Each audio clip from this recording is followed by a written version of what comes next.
My name's Michael Render. They call me Killer Mike. And this is Conversate. I just want to conversate. I just want to conversate, which I want to convert. Conversate. What's up? Welcome back to Conversate. We had to do this, man. This Black History Month, man. One of the people behind the camera is always helping us out, man. It's to my right today directly. Her name is Ashley Weaver. Yay. Tell them what's up, Ash. Hello.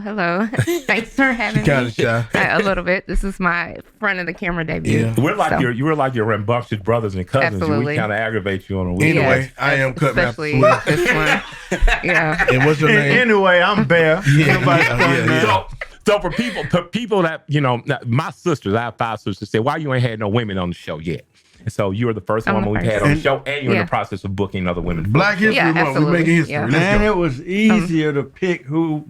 Now we don't have to pick who's the first. It just fell into place. Yeah. That was a big So deal thank too. you. Yeah, I didn't want no smoke. We with my settled sisters. for you. I mean, we were honored to have you. Damn, bro. This nigga crazy. We're honored to have you. Wow. That's your boy. Hey man, welcome to the game. Welcome to the game. All right. Yeah. Well, thanks for having me. Thanks for letting me sit at the table. What's I your appreciate vision it. for us ultimately before we get into Black History Month? That's a really good question. Yeah. So I should have thought about that beforehand. That's a heavy question. But I definitely think the show has potential to be one of the greats, and I see our trajectory. It's headed that way for sure. So I think we just keep doing what we're doing, staying focused, and we'll get there. What's been for your sure. favorite show that you've produced so far? I don't have a favorite Yeah, at well, all. so give me every some time I highlights. think Give I me have some. a favorite, I realize I don't. What's the highlight? Well, if you were telling people, hey man, check this one out, which one would you tell? Another good question. Like the alien one I like. Like I'm not gonna lie. That was good. Yeah. Really, who your favorite person? My favorite guest? No. Favorite one, y'all? Of us 3. Oh, please. No, Who you down with? Who you say down with? Anyway, I'll stick with guests. No, I'm trying to think. I don't know. There's so many good moments, but what I really enjoy is just learning about Atlanta. Like I've learned so much about Atlanta, just so much more than I ever expected to learn. And I just have a newfound love and appreciation and respect for this city. It's such a special city. You know the it greatest really is. thing about Atlanta? The West Side. That too. See but, what I'm saying? But my grandpa moved here in 40. My grandmother moved here in 1950. Atlanta is the culmination of lots of people coming somewhere to contribute to make the city better. Yeah. And I'm a native, but it isn't a city where you got to be a native. It's a city that's open opportunity. So For sure. you are a part of the Atlanta story, and hopefully we get to make some history that they talk about you and others that'll come here and help make the city be great. The melting pot. I just think Atlanta is everything that they say it is. All the great things. It really is that great of a city. And I'm just happy that I'm being able to experience that and now to be a product of that. It's just amazing. We are blessed to have you, Rams, and Tamika as our producers and part of this team, man. You guys are really we would have bullshitted another year or two by putting this together. And we're thankful for all your efforts and patience as you all try to coach us and lead us into a huge victory. We also got to get Tamika on here, too. Yes, absolutely. Yeah, Tamika got to come. But I really want to thank you guys for trusting us with your vision, for sure. We don't take that lightly, and we are so grateful that we get to work with you guys. All right, let's give them a show. Let's get to talking about some black folks shit. Niggas! Dope. That's dope. Where you from, Ash? Kansas City, Missouri. Barbecue. Absolutely. Barbecue. What do you think And about football. Yeah, and football? Go Chiefs. She just saying that because they been winning. Yeah, I know, right? No. I don't even play I don't even like when people try to play me like that because I've been a fan since I was a little got kid. the shit slapped out of you. It just looked like. That's what I saw. You know who Christian Okoye is? Yeah. Okay. Yeah. All right, absolutely. The Nigerian nightmare. Nightmare. But that's my thing. So this might be a controversial take for Chiefs fans, but this isn't even my favorite team. Like, I love this team because we're winning Super Bowls. Of course, that's fun. But this isn't my favorite team at all. Who's your favorite team? Like, I really enjoyed Priest Hall, era. Oh, that you was mean, great. Derek Thomas, Neil Smith. That was fun. Check me then. Swift is a sports fan out of us. Bear doesn't That's care right. at all. I care very little, and Swift loves sports. You care a lot sometimes when you want to, when they win. Well, wait. Who? Where is they? Who is they? Braves and Hawks in particular. You're a Green Bay fan. I've never seen him with He a Brett Favre fan. I am. That's what I was about to say. Who's everybody's team? I need to be clear who I'm talking to. Falcons have been breaking my heart since '83. Oh, yeah. So I love the Falcons, but I know we're usually not going deep. But I'm never cheering against the Falcons, not even with Green Bay. But I follow. I side eye people who don't cheer for their home team. I know it's not that I don't cheer for my home team. It's like your wife. If she doesn't give you a blowjob, you got to give your girlfriend something for Valentine's Day. Cap. I love the Falcons, but when Brett Favre went to Green Bay, I followed Brett Favre, and then when they got, I just never left. So I never cheer for Green Bay when they play the Falcons. I just watch. Gotcha. And he's a Browns fan. Cardiac Kids, original. And then what? You just don't Crimson care. Tide, Roll Tide. He's from Alabama. Today. He don't know where he's from. Yeah, exactly. You ain't Patriots? Ain't you from Connecticut? If it's the National Football League, it's probably going to be the Patriots. That's right, because you Connecticut, right? Why, man? So, I like their colors. I like all the So how'd you feel about the Super Bowl? The who? Okay. Blue? They ain't got that much blue. Yeah. See, you the diehard Hawks. It ain't that much. He said, I don't like. I mean, it's red, white, and blue. wait, what'd you say? I'm diehard You gotta stop Hawks doing and this blue Braves. stuff. Okay, There's no other You gotta baseball slow this team blue for down. me. And there's no other basketball team for me. I have to slow the blue down. You just everything just ain't blue. I know you see everything like that, but everything just ain't blue. Say it again. I what everything? You see everything blue. Yeah, I see You so everything. crazy. Ramsey's cripped out today. Shouts out Ramsey is somebody else you don't see behind the cameras, guys. But Ramsey is all blued up today. He's like a vanilla crip. So next week we have a Blue History Month. We need a blue history. Is there a month for that? It should be. Yeah. There's free Eugene. Put that There's together. Eugene. This is Black History Month. And I never realized there was so much controversy around Black history, but I grew up insulated. I grew up on a black side of town, all black neighborhood, black schools named for black folks. But I was never taught that white history wasn't good. I wasn't even taught that black and white history was something separate as much as black history was needed. So we knew that black people had contributed to the world and to this country. So it was taught to us in conjunction with. It was like we didn't learn about Frederick Douglass. We learned about Frederick Douglass in relation to black people, but in American history, he was. I was about to say that too. Yeah, so in Atlanta public schools, they taught us black history, but it was never exclusive of. It was, hey, in case they don't teach you this, you're a part of world history from the start. Yeah. So I'd like to tell white folks out there, just starting this episode, this is not to exclude, to degrade, or demean white people. This is simply to say all races and ethnicities have been a part of world history, and we don't want you to think that black history started with slavery, just like we don't want black children to think that. We don't want you to think that black people did not have empires and not contributed to world history in a meaningful way, because we have. And I want white people, or people who consider themselves white, to understand that we have a shared history. Frederick Douglass is not only a famous black person, he's one of the most famous Americans to ever live and help make this country great. So I would like for all of us to think beyond entertainment and sports when we think. Why they black never people. use the word white history then? Because white history is I'm just saying it's just history. That's what I'm saying. Or Indian history or whatever. Well, but no, we do. We learn about Native American history. We learn about, but I think that poor white people and working class white people in this country are used as a defense of a system that wishes to keep other ethnicities out. Poor white people have contributed a lot. The Scots, the Irish have contributed a lot. And they have contributed more than they're credited for. If it wasn't for Scots and Irish people coming over here and working the land under indentured servitude, the United Kingdom would not have been able to flourish as colonies.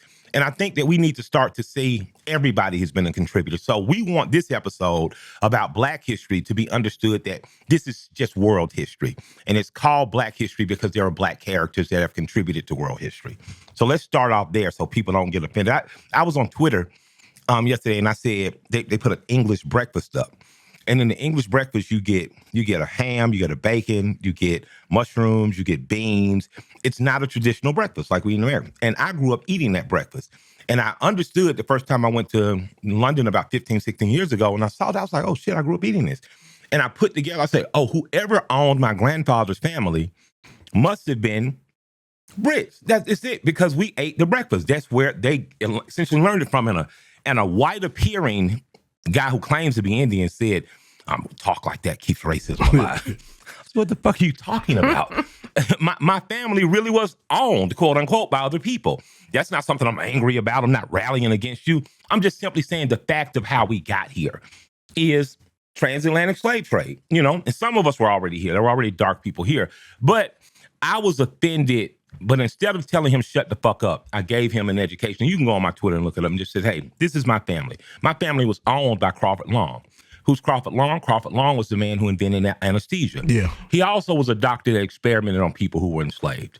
And he experimented on them without anesthesia. And my family, my father's matriarchal side, is literally named Long. This is not, they've written books why my family's connected to that. So I plan on going to the family reunion one day, like, what's up, my nigga? You know what I mean? Damn. And I say that just to say I don't hold grudge against as much as I don't want the fact to ever be forgotten. And how do you guys feel about Black history and its contribution to world history? Go ahead. Oh, Swift doesn't have him. He went to Garvey. George Washington Carver, the peanut man. What you talking about? What you talking about, man? And for your information, yes, I got some Black history for your ass. Okay. While you talking, please share. Who's the first DJ to perform on the Grammys twice? Cutmaster Swiff. That's what I'm trying to tell you. See? Straight up. I think it's me. For real. Straight up. I give like you in one show. That's Black history. That's what I'm trying to tell you. That is. So people be making up history too, right? How people making up history? You might want to check that. You might want to fact check that. But I think it's a fact. He's saying I might be lying. Did you make it up?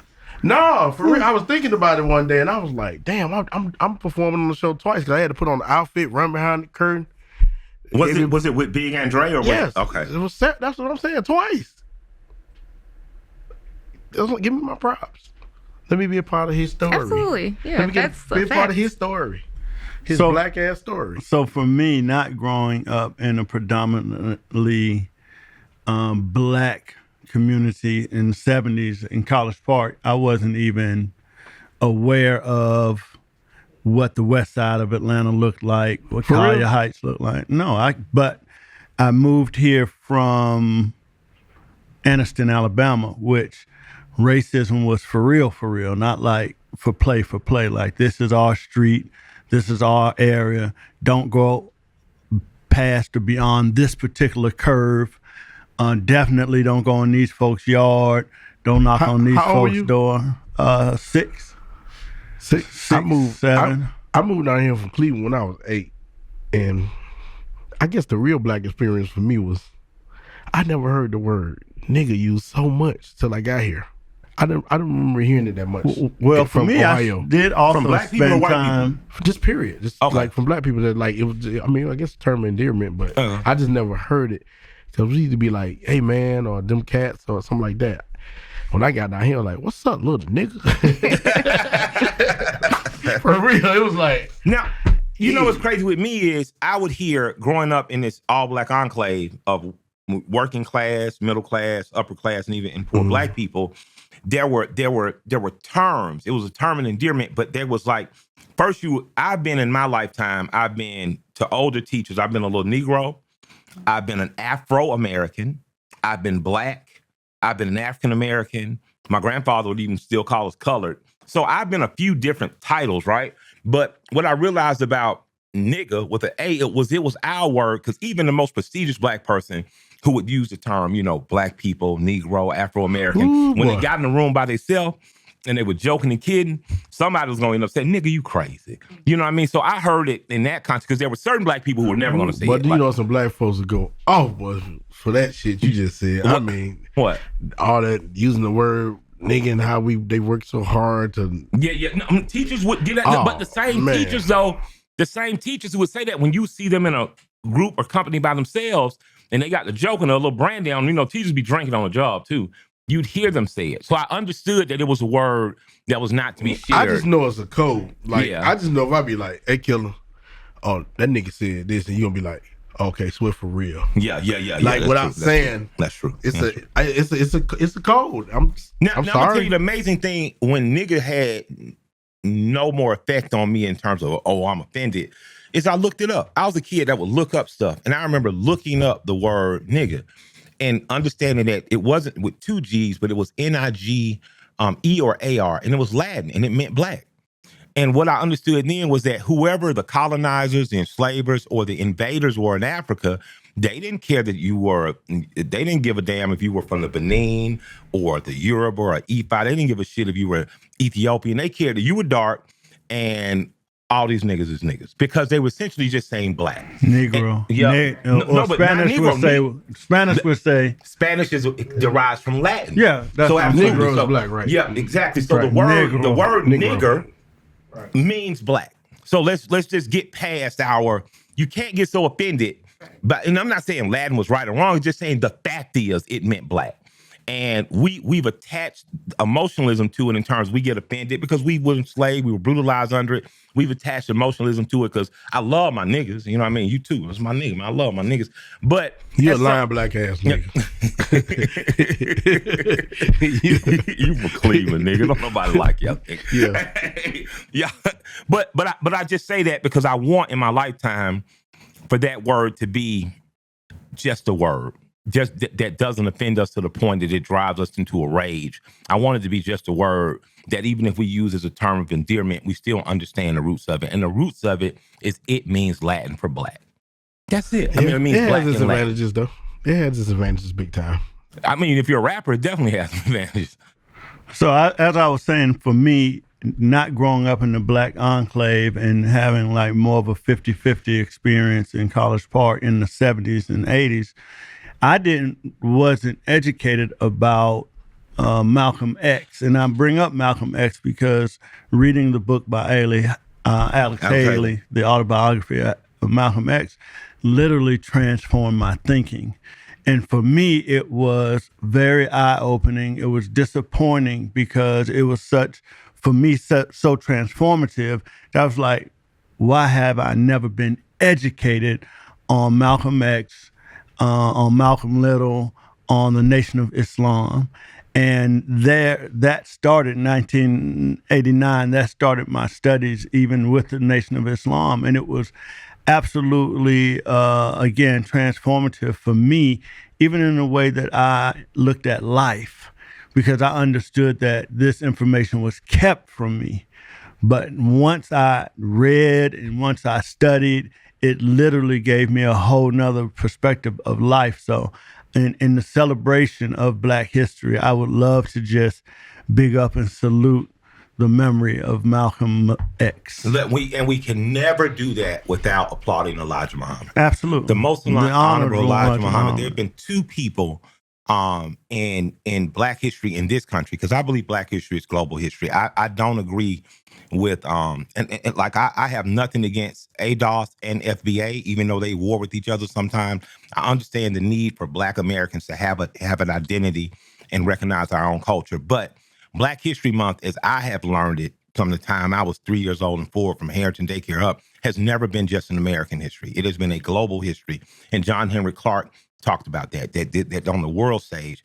I think that Marcus Mosiah Garvey, and Elijah Muhammad have created the 2 most effective organizations in terms of marrying Black pride with economic development and just a self-awareness. If it would not have been for the most honorable Elijah Muhammad, Malcolm Little would have never been Malcolm X and later El-Hajj Malik Shabazz. So whether you agree with Islam or the Nation of Islam, happy post-Savior's Day. They just had their Savior's Day.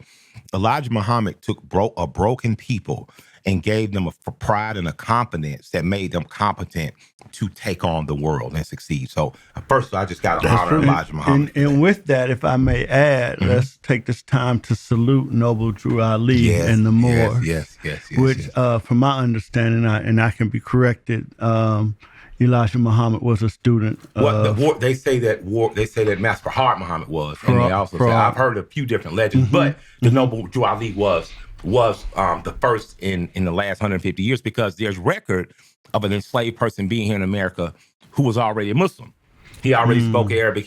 So that's what I'm saying. Our history is a rich one here. And this is for black and white people. It's just not for black people. This country has been contributed to by so many characters. We would be remiss not to try to know our actual and true history, you know? So I want to say this right quick. Let me say, I looked up, we have, because I want people to appreciate, we have things that are invented just here by black people that contribute to us all. The traffic signal and gas mask, Garrett Morgan.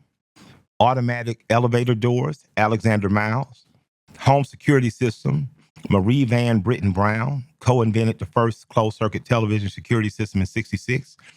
Refrigerated units in terms of like your truck and portable air conditioning. Meats used to not be air conditioned when they were traveled, but if it wasn't for Frederick Jones, we wouldn't have that. Someone I've met personally, he's been in a swag shop and I love him to death, Lonnie Johnson, invented the Super Soaker. And they tried to snake Lonnie Johnson out of the street. He right down the street right, from they me. tried to snake Lonnie. Didn't he just win? Yeah, he just won I was something. just thinking And that, got his money. Lonnie just sold the Super. And now think about how much fun everybody had with the Super Soaker. So black folk been creating generational wealth. Yeah. But you think they got that? You think they got they money, their royalties and stuff like that? Well, like Lonnie just got his. Not him. I'm talking about like the people. Everyone did. Everyone did. See, that's what's the light. fucked up. But what did they tell us? The light bulb was invented by who? Benjamin, Yeah, Edison, Franklin, Edison. But the filament that didn't burn out, his black assistant came with the filament. So, yeah, absolutely. So that's the white man speaking. It's white man. It's Ramsey. That's Vanilla Crippen back there. Damn. Also, when we look at, I always learned about the trip to the North Pole. It has taken teamwork. You know, there was a white guy giving the credit, but Henson, like we learned about Henson. So white Americans learn about black history, especially in your country, because it's all of our history and we've usually done it together. If it would, like, I remember the Tuskegee Airmen saying we were flying on bombing missions, protecting the bombers, and they didn't even know we were black pilots. They just thought it was pilots. So shout out to my great uncle Frederick Douglass Funderburg, who was one of the Tuskegee Airmen that was shot down. What the name? Frederick Douglass Funderburg. It's also my grandfather's name as well. Yeah. So it's my intention to always try to get us in this country to understand that we have a shared history. I'm never going to get mad at Scottish history or Irish history. I'm never going to get mad at Pacific Islander history. I'm never, because it's taken all of these people French together. German. Yeah, you're right about that, but they damn sure they want to share that bag. So yeah, the bag is. They want to try and do that shit. That's the ruthlessness of capitalism, though. Unfortunately, but and there's a list. We'll name some more people during the show, but I want to talk too about the contributions of blacks. Frederick Douglass said in 1865 that Negroes and women deserve the right to vote. When they gave black men the right to vote, as black men went in the church and voted, black women stood outside with shotguns to make sure the Klan wasn't going to disrupt that. White women who were part of the suffrage movement in the South got angry, of course, and then you saw a breakup of the abolitionist movement and the women's suffrage movement, and the Daughters of the Confederacy pop up. The Daughters of the Confederacy pop up, and you start seeing Confederate memorials go up. You start seeing a rallying against black voting rights. Now, we ended up giving women the right to vote 100 years later in the 60s and 1960s. But it was because of a united front of black men and women pushing, and still their white allies pushing. But at some point, we're going to have to see that there's a master class in this country. That master class doesn't look like anybody in this room except Ramsey. And Ramsey grew up working class. So, I mean, he ain't necessarily the master class. But we have to understand that there are people who profit from our division. And if we don't unite, if we don't understand that they're heroes of other colors and ethnicities that our children should want to be like, then we're going to continue to be just subjects of an oligarchy. And that's what I don't want to see. I would like to see Black history celebrated beyond a sports field or an entertainment stage. You know, I don't care how you feel about Barack Obama if you don't celebrate Condoleezza Rice. Like, say what you want to about Barack Obama being our first president. Condoleezza Rice being the Secretary of State, the third most powerful person in the world, was significant. And if nothing else, take out of Bush's presidency, he did that right. You know, he did, and he didn't show up on the Epstein list. I'll give you that. Bush was like, I got my own cocaine. Colin Powell. Colin Powell again, Yeah, you know what I mean? yeah. But Condoleezza, because she was a black woman. Right. And that's what I'm saying. I got You So, can't. I'm sorry, but what can we do individually to educate our families and our communities better? That's a great question. We have to make it a determining thing again. That growing up in Atlanta, Ash, you go to Frederick Douglass, you go to Booker T. Washington, you go to George Washington Carver. When you go to these schools, it was almost like our teachers had a mission.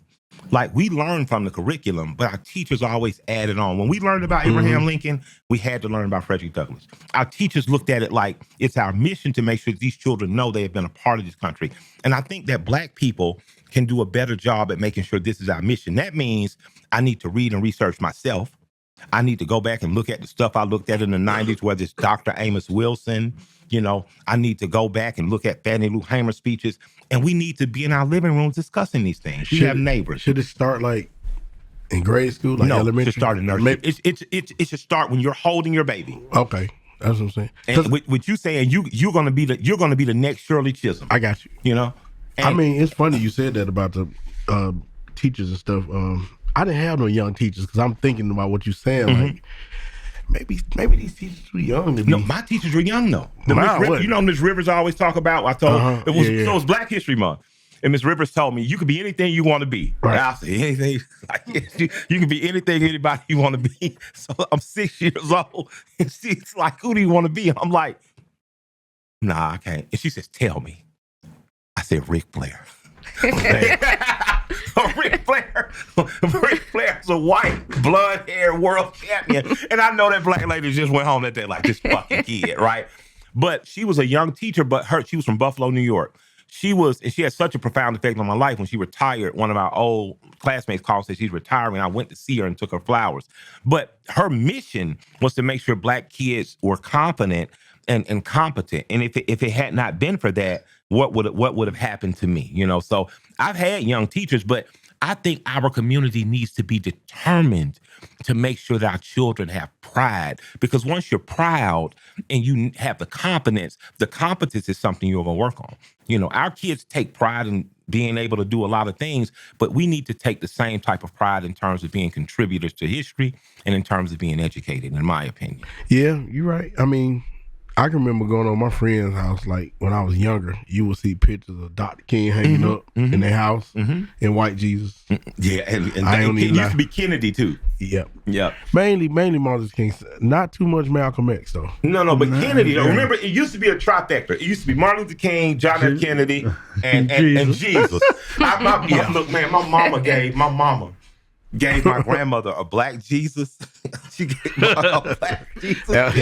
My grandmother, oh man, it was like this big. My grandma put it behind a door and closed the door. My mama came over like, Mama, why you put that up? Why you didn't put it up? Put it up well. Why? And my mom said, Mama, that's Jesus. No, it ain't. That's the Lord. And she was pointing at a white. But she was convinced. But my grandmother also was the person that taught me about, the ending of slavery. She taught me about the Tuskegee Airmen. She told me about the Tuskegee experiment because she was from Macon County, Tuskegee, Alabama. So she was extremely proud to be a Black woman, but Christianity had convinced us Jesus was white. You know what I mean? Which my mother just, oh man, it was an angst. My mother hated it. But that Black Jesus didn't come from behind that door to probably 10 years later when me and my sisters brought it out.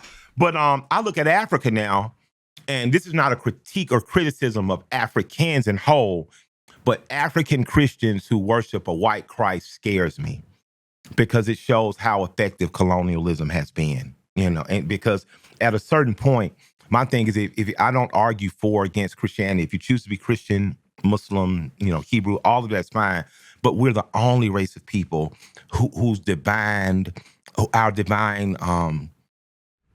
our pictures of divinity don't look like us. And that's scary because it teaches you on a subconscious level, you are not divine. It plants an inferior seed inside of us. What about the praying head? They Black, ain't they?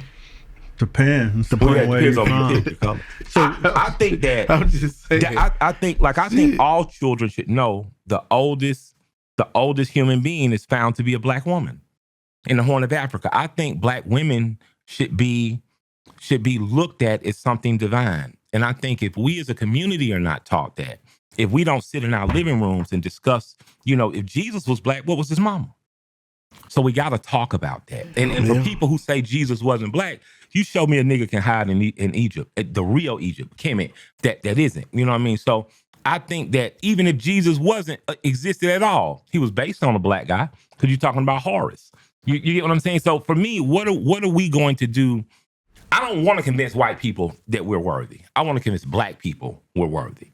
And if I can do that in my lifetime, then I have done a good thing. If I can make sure that a little black girl says, I want to be Condoleezza Rice, or I want to be Shirley Chisholm, I want to be Fannie Lou Hamer, then the job is done. Because intellectual, not just a prominent sports person, someone who's an intellectual that can contribute to planting seeds in the mind of other black children. I say you are doing that. You definitely represent us in a way that people will walk up to you and thank you for all that you've done. And I remember we was coming from somewhere and a black man walked up to you. He was an Omega, former military. And he was like, I just want to thank you for all you've done, Killer Mike. When you walked away, I asked him, well, what do you think he's done? That's what I be thinking too. And he said, well, good question. He was like, the way he speaks alone impacts other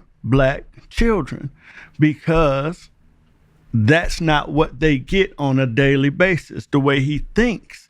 And all those things are subtle seeds that you're planting in the mind of many black children, that you don't have to be ghetto, ignorant, hard, street. Give it up to the great Matthew Messiah, you got all the honorable Michael. You got all these kids. You got all these kids in Atlanta. Y'all ain't gonna give me the stop. You got all these kids. All your kids you be talking to. I'm gonna give you this too, though. I'm always amazed when black people say, man, I love how you be speaking up to the white folks and they still love you, man. And I'm just like, because I'm not trying to degrade them. I'm just telling the truth. I have a friend, man, Justin, man. He's my guy. I call him my Southern brother of another color from another mother. We share all the same similar views and things in terms of we're Southerners. It's hard to get Southerners not to like fast cars, whiskey, you know what I'm saying? And women. So I took him to the Blue Flame. He had a ball. But he has a son. And his son, of course, is white. And his son told his teacher, Killer Mike's my uncle. And the teacher's like, get the fuck out of here. So I sent him a video. Like, I am his uncle. Like, absolutely. This is like any of my other friends' sons, and these are my nieces and nephews. You know what I mean? And I'm sure the teacher was blown away by it, but his father grew up in a farming town, raised by a working class white guy. His father was a working class white guy who went on to become a millionaire and done well. But he had one black friend, and him and his black friend listened to everything from Metallica to NWA together. But his friend, because he had early exposure to someone who didn't look like him, he grew up just an amazing human being. His son is growing up to be an amazing human being. We need exposure to one another. And I'm telling white people that are locked away, that are afraid, that are preached fear by the people you listen to on radio and podcasts, there's nothing to fear. We're no different. We have... Ramsey, you feel safe, don't you? Yeah, Ramsey. A black guy told me yesterday, Ramsey got the coolest hair in the world. Ramsey hair looks like an anime character. But it is my want to encourage us as Americans, because no one likes Americans. I'm gonna just hear you. As we travel, no one gives a fuck about y'all, right? But if we find a way, like James Baldwin say, to reconcile our shared history, we become a better and a stronger country. Frederick Douglass does not just belong to black people. Frederick Douglass belongs to America. And if you research Frederick Douglass, it'll make you more proud to be an American, not less. If you understand his and Abraham Lincoln's relationship, it'll teach you to have a stronger relationship with people who don't look like you. I'm a big advocate for befriending people who do not look like you, are not religiously or ethnically like you, because it makes it impossible for stereotypes to still exist. You know, I hate to see now, especially during the month of February, the war that's being promoted by black men and women against one another, or black women. And I'm just like, get the fuck out of here. You know, our families have been matriarchal in part because they've had to be, but man, black women have not overall given bad leadership. You know, I've had more good leadership than not. Yeah, exactly. What's up? You keep talking about black women and how the black woman is the mother of civilization and black women. And I'm not going to bring it up. You can cut this out if you need to. We're going to cut it out. You just spoke on how we going against one another. Mm-hmm. What's being promoted for us. Right. Yeah. So recently dealing with or hearing how a certain rapper has disrespected one of our queens from our community, it lends itself to that. And they cut deep for me, even thinking about how this particular rapper would go that far to disrespect a black woman, a mother, a legend, and a queen of for Atlanta, and it just really turns my stomach. Yeah, but we don't have to talk about that. Yeah. Well, I have a personal interest in that, so I'm recusing myself of it. But what I will say is this: you act like the people who own you, neighborhood, and when you get to disrespecting, in that way, you got to say to yourself, where do I lack love at? That I'm acting like the people who own me. Yeah, it's kind of crazy because it was just all supposed to be about music and rap. Yeah. That's what makes it so bad. So that's what really fucked up. And I honestly, I bring that up because it rests close to my heart. But as black men, we gotta do better. We have to do better. No, we have to demand better. We have to demand better. I never would have done it. I know we got to do better. We got to demand better. I definitely think that black women are the most disrespected group in this country. I could agree with that. For sure. And so it's such a slap in the face when it's one of our men doing the disrespecting publicly, especially. But I will say I have seen a lot about that situation specifically.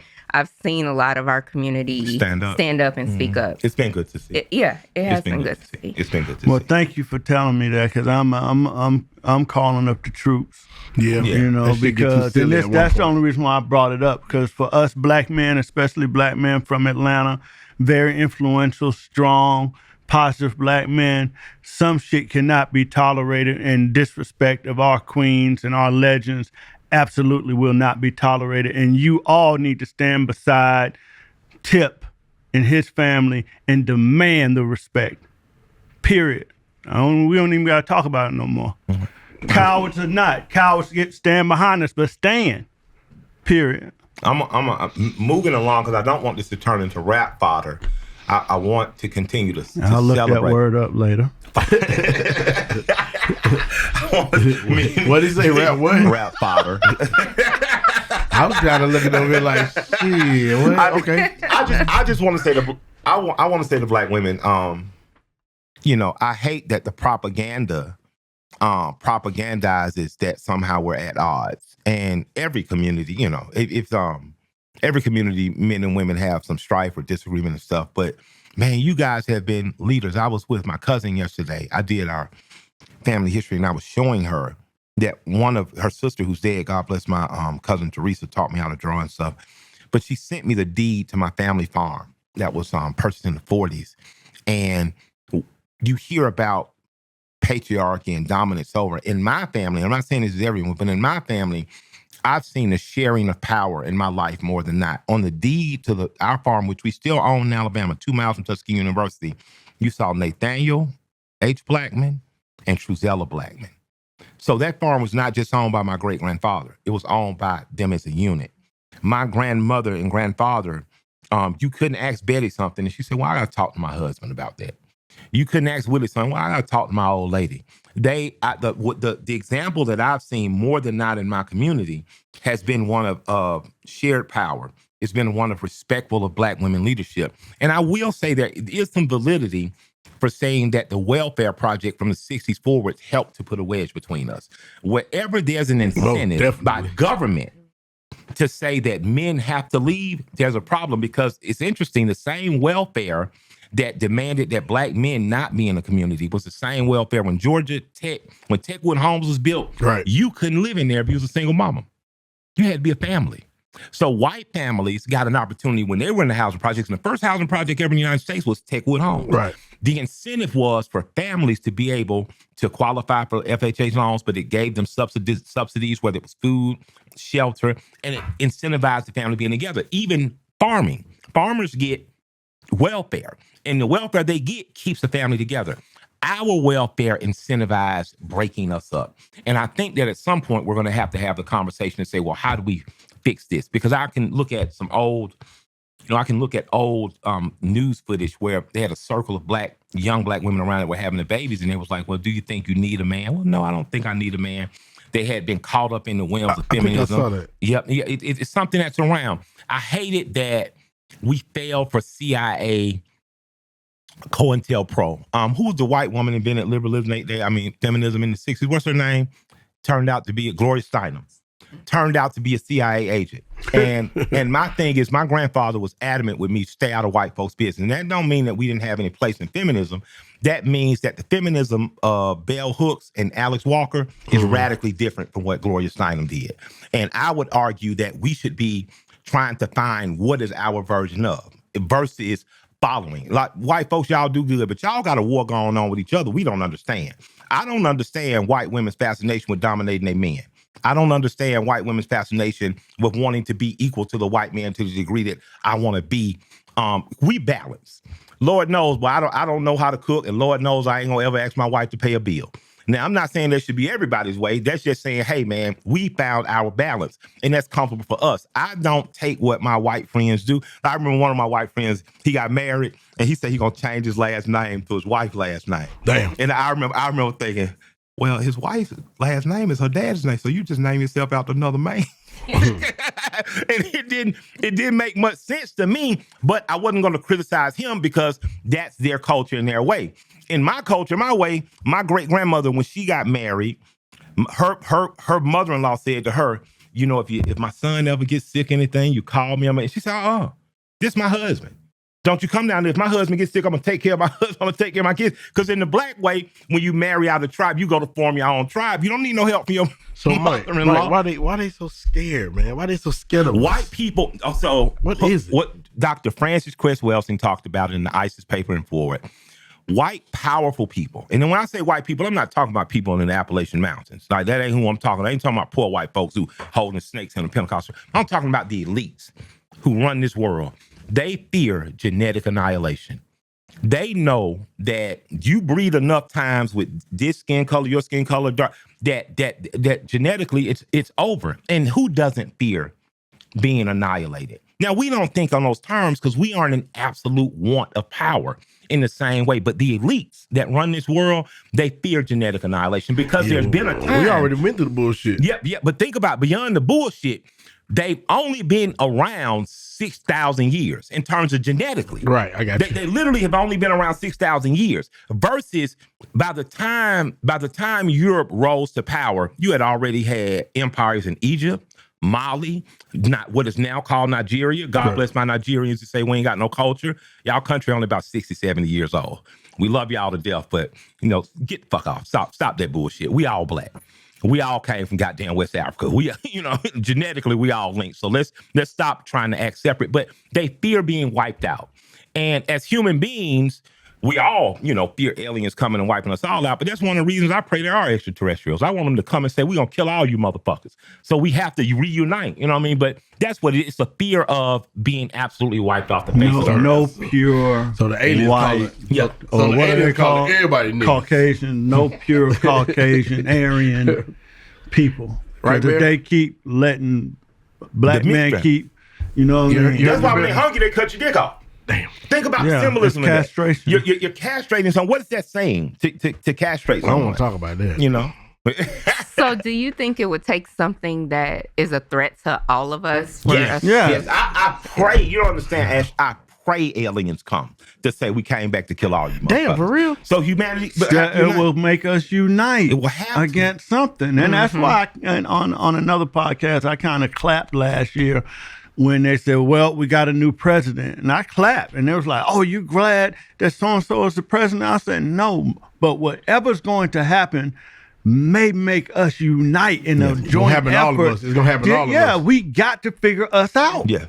We got to quit bickering about small petty shit and figure out how to survive together and prioritize some things. So to the aliens, we all Negroes. That's funny. And if the aliens get off the ship and they look like us, that's something that scares people because you got to think about it. The first people on Earth were black. The original man and woman are black. And obviously the first people they visited What's up? The Dogon tribe. That's true, man. The Dogon tribe in Africa. Yeah, I got you. Discovered a star. They've talked about this star for thousands of years. I think we discovered it 60 to 100 years ago.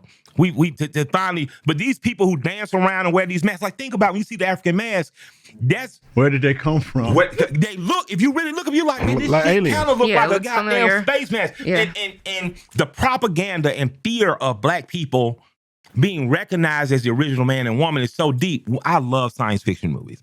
I watch Aliens. I watch Predator. I was watching Prometheus the other day. I watched. And when you look at Prometheus, when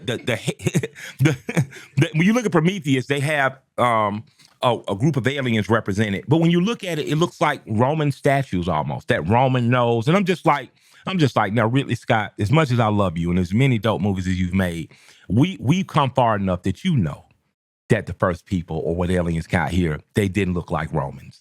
We know that. And why are we afraid to educate white people?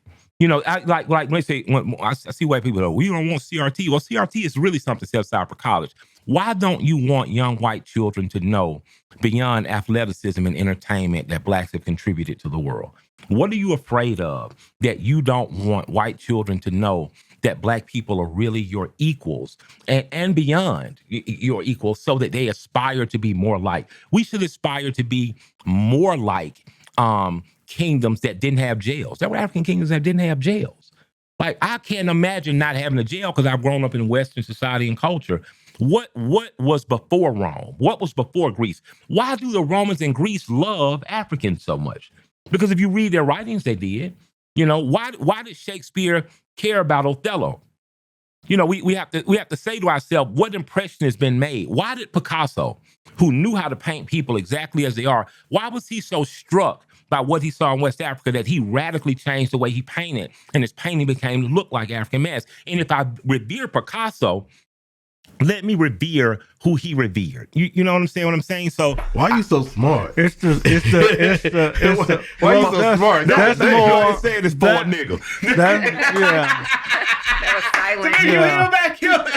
Yeah, that's more intelligence, though. Because at the end of the day, when you understand what the psychological effect of fear and doubt is, when you understand the psychological effect that how easily it is to break the human mind if there is no foundation built. But if there's strong foundation, you'll never break us. But we don't inherently over the last 200-300 years, we don't have a strong foundation in America. So our minds are so easily broken, and we don't even know that we're idolizing and looking up to a structure or a system that has indoctrinated us. So for me, even my brief time growing up in South Carolina, outside of Charleston, South Carolina, with the Hunt family, who were Geechees, and learning at the time afros was your way of saying I'm black and I'm proud. You know what I mean? That whole African Geechee lineage really was like, for me, was like, okay, I'm black. My dark skin is beautiful, and all the things that my sister and I had to deal with growing up as the darkest in our family, and being even instilled in me to have fear based on being a big black man and how that presents itself in society. Yeah. Like, it really fucked with me. For real? Yeah, absolutely. Absolutely. Hearing my little cousin in Anderson, Alabama beg me, crying and pleading, not to knock on these white folks' door for help, because we had a crash on our bike and we were broken up and hurt. And I'm like, we need help. And he begged me, screaming, crying, please don't knock on those white folks' door. With your big black They're ass. going to kill us. I laugh, but I laugh when you want to cry, because I know that's for real. Never forgot that. I had never experienced that, but that was Did you knock on the fear. door? Fuck no. I heard that. I'm gonna give you this. I'm gonna give you, shit. And I want white people to hear me on the other side of this. My grandmother, before they bought their farm, they were sharecroppers, and she told me just how mean the landowner was, the man. He would call the little boys girls and call the little girls boys. Cause you got naughty hair and when you're young, everybody damn near look alike till you go through puberty. And she talked about how much it would hurt her feelings. And I'd heard those stories for years. And then I found a letter. And the letter was his wife thanking my grandmother, Betty, thank you for sending me food, for checking on me, for visiting me, for sending resources. Oh, man, I was in my Malcolm X phase. I had just read Autobiography of Malcolm. I went off. I gave my grandma one of them speeches, right? How dare you help these white people after you told me how to shoot? Oh, I was full on. I had everything except the bow tie. And she looked at me. And this is the importance of your children learning Black history. She said, Michael, my grandma's country. Micah, they didn't know any better. And when I really had to go sit with that. They didn't know any better. They didn't know. That doesn't absolve them from being fucked up and mean and needing to apologize. Because the woman apologized in the letter too. She apologized for letting my husband talk to y'all, treat y'all that way. But they didn't know because they were never taught. She learned something. They were never taught about the contributions we had made. They were taught that we weren't as human as that. You could drink their breast milk, but it was like drinking a cow's milk to them. This cow was still an animal.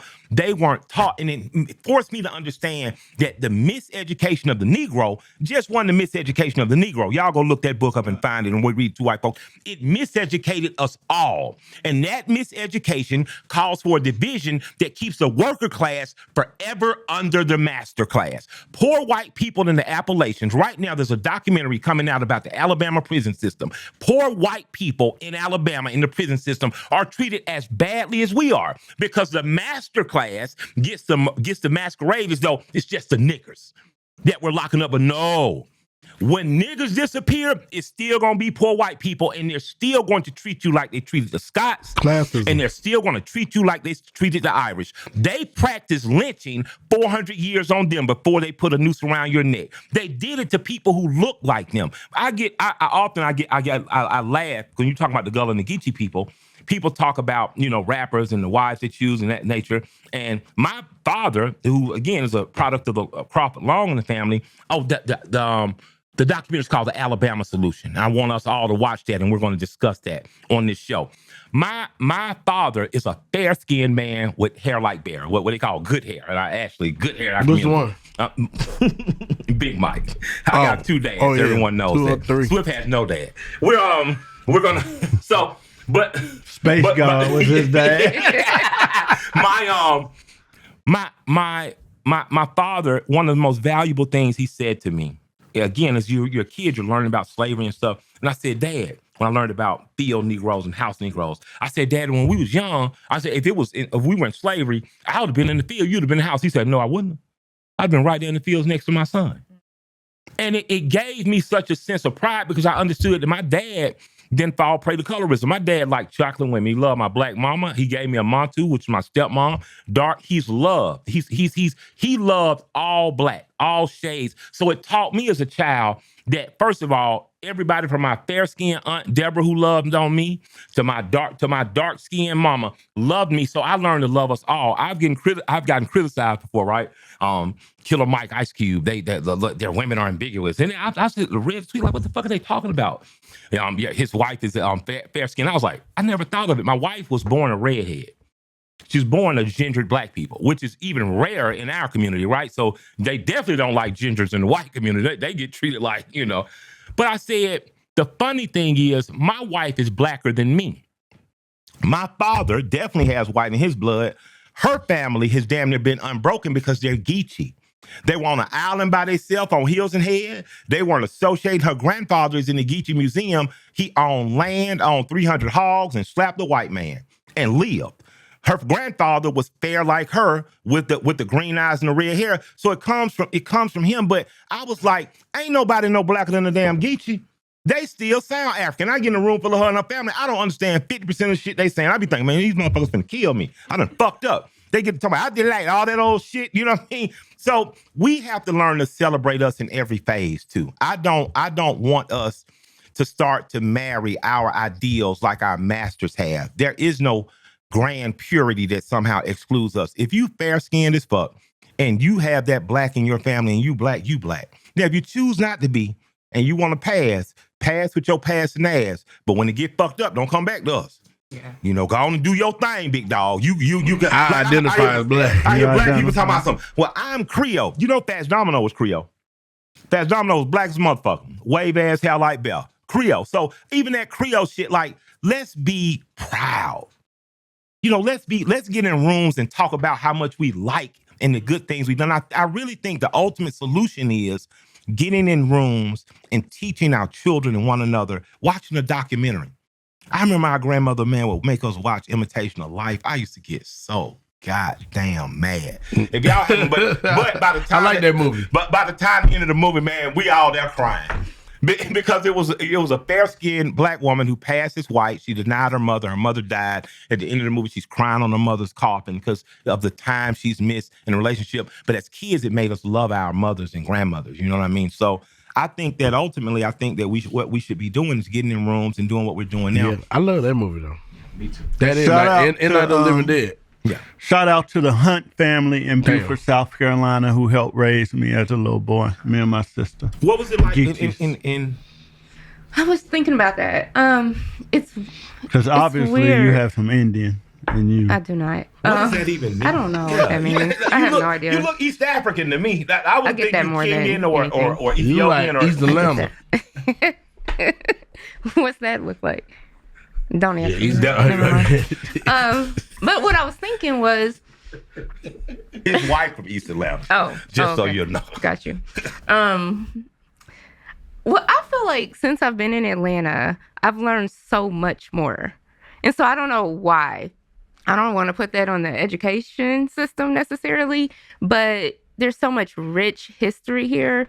And especially since I've been a part of this show, I've learned so much from all three of you guys about Atlanta specifically, but that's Black history. And I really appreciate it. But a part of me also feels a little shame for not knowing some of this stuff before. No shame. So that's why I asked the question, what can we be doing in our community to educate ourselves better? I think just constant. I think we should have book clubs. Yeah. I think that you and 5 of your friends should read the same books and discuss them.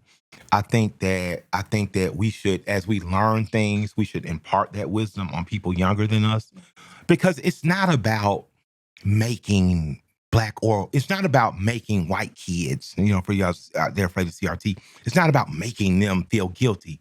It's about making sure we all understand where we're from so we can decide where we're going. If we all understand where we're from. Because when we learned about slavery as a child, I didn't just learn white people came and got you, you was like, they're bad. I learned about indentured servitude. So I learned about what happened to the Scots and the Irish. I learned that in first, we were indentured servants, and then they say, well, no, it'd be better if we can just keep them, and we'll make the Scots and the Irish the overseers. I saw a governor who I have a relationship with, and I saw a state senator put up happy 293rd birthday to Georgia. Georgia was the 13th colony. And I added to their tweet, Georgia, the first 7 years, thanks to Oglethorpe, was a free colony. Georgia, the first 7 years, Savannah was the capital, did not have slavery. The first 7 years, because he was not an abolitionist, he devoutly believed that slavery shouldn't exist. So he didn't believe we should abolish slavery. He was like, this shit shouldn't even exist. There's nothing to abolish. So the first 7 years it was there. Why aren't we teaching that in Georgia history? Why aren't white children able to proudly say that we started right? Now, because the Carolinas and Virginia were kicking our ass when it came to producing cotton and tobacco, that we had to jump on board. And when I say we, because Georgia had to economically keep up. They had to pay those taxes to the crown. But if Black people start to see it like that, then we start to understand slavery from a different perspective also. That's not to say you're absolved of the sins, but economically, this brutal capitalist system, you start to understand, oh, that's why slavery eventually had to come here. Not that I wanted it to come here, not that it was right, but the first 7 years we were free. That's something to celebrate. And that's something that I look and say right now to our governors, state senators, even local politicians, that's something we should be, all Georgia children should know, because it gives you the expectation of freedom is always right, regardless of. And we got to get back to that. So I don't think anyone should be ashamed for what they don't know. You should only be ashamed for what you're not willing to learn. So really, we needed to do it more regularly. Yeah. Damn, just February. And not just February. And like it just need to become a habit. Yes. We got probably about 2 minutes left. I'm gonna shut up. I just have a question. Do any of you celebrate Kwanzaa? Yes. Yeah, Yes. a little bit. I don't always make it through all maybe 7 not days. celebrate, Yeah. but I- acknowledge. Well, that's one thing that my for family me. does. We do a really good job of celebrating that entire period. Yes. But all of the principles are really important. Yes. And every year when that comes around, I just think this is something we should be doing. Absolutely. Everyone should be doing it, but we should be doing it throughout the whole time. year. Right. Yeah. Yeah, And not yeah, just yeah. at this, this one week. If black or people 10 days. economically Yeah. celebrated Kwanzaa, this is what we could get away with. We could say we're not going to celebrate Christmas with gifts. We're still going to celebrate Christmas because I know we got Christians out there. So we're going to do Christmas. But the next day after Christmas sales, buy Kwanzaa shit. All your shit be cheaper. You get all your toys cheaper, your designer bags cheaper. So I would just say, for what I would love to see this year is a dramatic reduction in Black Friday sales from us, and us to buy all our gifts and just do at the end of Kwanzaa, do our gifts. I can't wait to have little black boys and black girls sit at this table and conversate with educators who can instill the seed of love and power and strength in them. I think that this platform should make itself available to educate and doing what we're talking about. And beyond little black girls and boys, there's a billionaire. I forget who she was married to, but she got divorced. She's a billionaire. And she donated, I think, millions of dollars to HBCU recently. And it was because of who her professor was in college. Her professor was a black woman named Toni Morrison. We have the ability to change the world through education. Jane Elliott, there is Jane Elliott versus the World is a documentary that's coming out. I played a part in it. Jane Elliott is a white woman. She's a hero of mine. I hope to get her on this show sooner than later because she's 90-something years old. But Jane said we could end racism in 20 years, in a generation, if we simply taught, from that advantage, that there are no black women. Yeah, and Jane is amazing. So I want you to watch The Alabama Solution and Jane Elliott versus everybody. We can end racism in our lifetime. And I look at it, rather than end racism, what we can do is create a total human family again. In ending the show, Black History Month is for us all. Black History Month is not just for Black history, for Black people. White folks. Because as Dr. John Henry Clark said, Black history is world history. And it's just simply to make sure that the world understands the contributions that these people that are downtrodden, looked down upon, and have overcome every obstacle that they have contributed. You need to know, when I'm looking at certain Picassos, that this is directly can be attributed to what's now called Nigeria in their art. When we're looking at a refrigerated truck deliver steaks to the steakhouse, if it had not been for a black man thinking this, that and it doesn't mean you have to idolize or revere. It just means you have to simply respect and acknowledge, because if you don't know where you come from, you don't know where you can't know where you're going. So the Super Soaker was invented by Lonnie. So OG, thank you, because the Super Soaker has brought us a bunch of fun. And let's keep it lighthearted. I got a text from one of my homeboys that said, his white homeboy from Tennessee hit him and said in the celebration of Black History Month with Larry, he said, this is shit I got to deal with every day from my white partners during Black History Month. And his white partner sent them, let's take a moment to spotlight white chocolate during Black History Month. And he said, Larry Bird. I didn't get offended by that. I just sent them back and say the real white chocolate. And I sent them a picture of Pistol Pete Maravich back. Right. You know what I mean? So Black people learn to have some sense of humor, because you can educate people by being funny. You get a chance to through a giggle. People need to know that, Eugene Debs was a white man. He influenced Bernie Sanders, of course, but he was in solidarity with us. He was locked up in Atlanta Federal Prison and he ran for president. Who else was locked up in Atlanta Federal Prison? Marcus Garvey. So we have a shared history as a worker class trying to overcome the master class. And I would say, if you're white, please feel free to participate in Black History Month. That doesn't mean put on blackface, but I do like that. I do like that picture of the little white boy who went to school as Malcolm X. He had on the green suit like Malcolm and the horn rim glasses, because I know now that child has been made. It's been impressed upon him that human beings are worthy of wanting to emulate and be like, and they don't have to look like. I am Malcolm X. I am Malcolm X. I am Archie Hall. Archie 2. N3 and 4. Ash. I am Malcolm X. I am Malcolm X. Yeah. For sure. I think I want to thank you, because if it was not two wonderful black women and a white guy, we would not have a show. And I thank you guys. 30-some shows. Yeah, I hope to have you more, not less. You dig up the comments and you say that the bad comments are getting less and the good comments are getting more. What we got this week? All right, so let's start with Charlie Holyfield 3859. Okay. The best podcast. Mike is fresh air for you black folks. Oh, shout out in all caps on the podcast. Now, what is Charles White? He just telling black folks. That's cool. That worked. That worked, though. Shout out to Charles, man. That worked. Okay, the next one. MG_street candy. Definitely love the conversation. Good to think outside the box and unlearn what you already been taught. By the way, my mom saw a UFO in broad daylight up close in Texas in the 60s as a kid. It was there and then it wasn't. Nothing on this planet moves that fast with no sound. Told you, Swift. It's Are you a believer yet? No, he's not. He's a hater. No? Wait till they probe him. Hold on, what? What? Wait till they what? Wait till they probe you. That shit don't sound right, y'all. Shit, It ain't right. No pun The intended. aliens gonna put an ET finger in your booty, check you for prostate cancer. Damn, man. Yeah, fuck. Damn, man. Y'all be going too far sometimes. You want to read one? I will. You got on your readers? I'm Mr. Christopher 8. Go ahead. 8671, another great EP. Always fascinating subjects. Keep up the great work, Swift.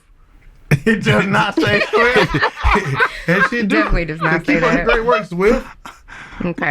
And then we have Dave Salo 7534. Oh, damn, I skipped that. My bad. Definitely interesting and engaging content. Killing it, killer. Thank you. Oh, man. Spirit Violation, 91. Y'all want to read one? Spirit Violation, 91, right?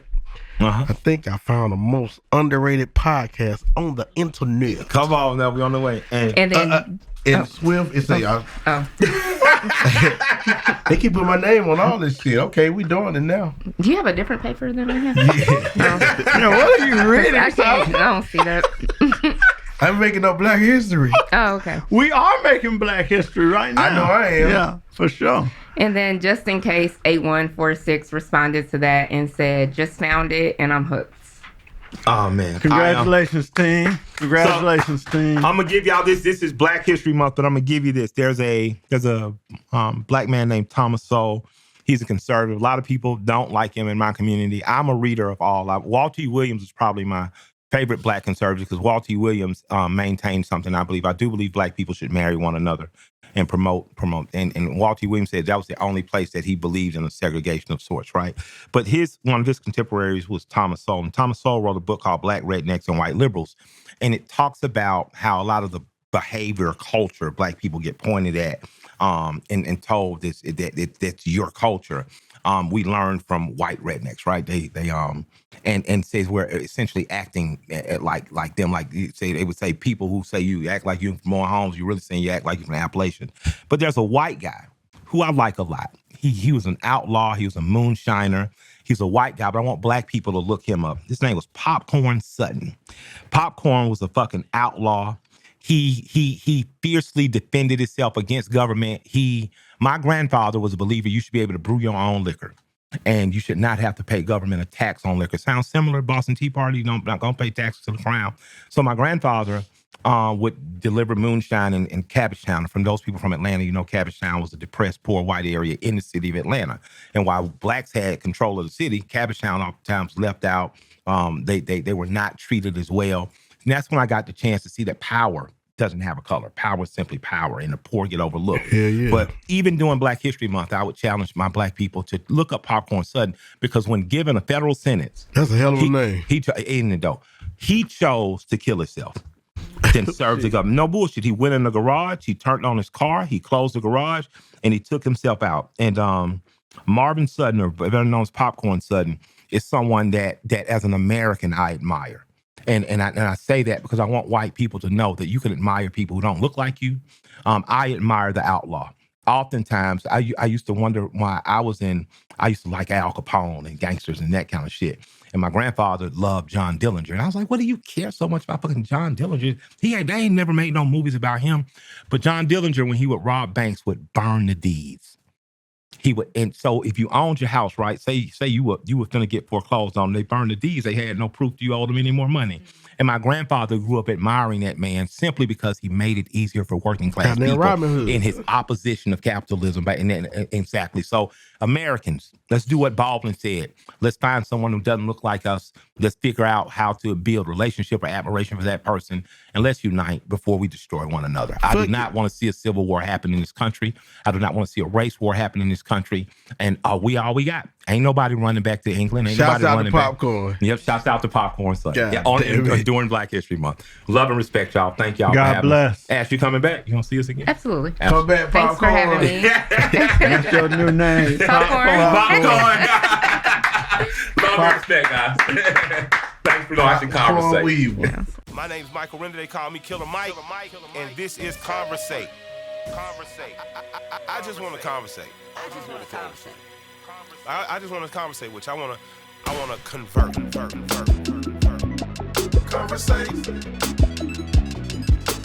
Conversate's not a real word, but I encourage questioning. I want to encourage thought. I want to conversate. I want to have discussions with people that I may not agree with or that I may not understand and try to gain perspective. I think we all should be doing that. We all should be in talk. You know, we all should be in a constant state of talking, because that's what precedes organizing and mobilizing and revolutionizing and changing things. I believe in the power of conversation. I believe in Conversate. So I'm here to talk. I'm here to talk, and I'm here to listen and learn. And I'm here to have people impress upon me different ways and thoughts and mentality. I believe in conversation. I believe in jive, talking, and rapping. What they call it. I'm a rapper. I'm rapping. But before rappers were rapping over beats for money, I want to exchange some respect with one another. You know. So we're gonna conversate. We're gonna check it out. Yeah. Conversate with Killer Mike. Hey, y'all got a question for my crew? You want to talk to me, Bear Swift, or anybody and ask them something? I want you to come check us out at conversatewithkillermike@gmail.com. Send your questions in, send your thoughts and concerns, and we're going to make sure we get them up online, whether it be discussed, talked about, and hey, we even might invite you on the show. Let's conversate.